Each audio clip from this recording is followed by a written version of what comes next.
Hey guys, in this video I'm going to show you how to create a hotspot on Windows 11. Now this is just a very simple, and I want you to go ahead and open the settings on your PC, and once you're in your settings, go ahead and open network and internet.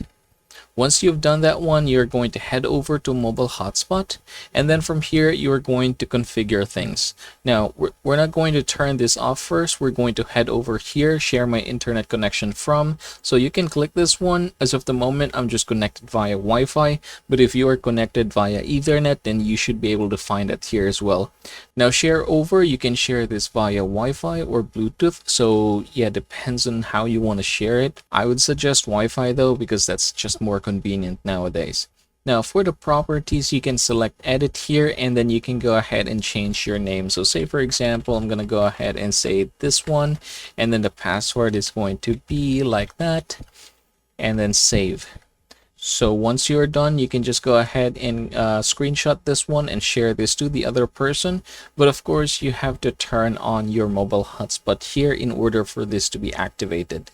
Now, you should be able to see here power saving. You can go ahead and turn this off if you want to just turn on your mobile hotspot at all times. But basically what it does is that if there's no one connected, it's just going to turn itself. And that, everybody, is how you are going to configure your hotspot on Windows 11.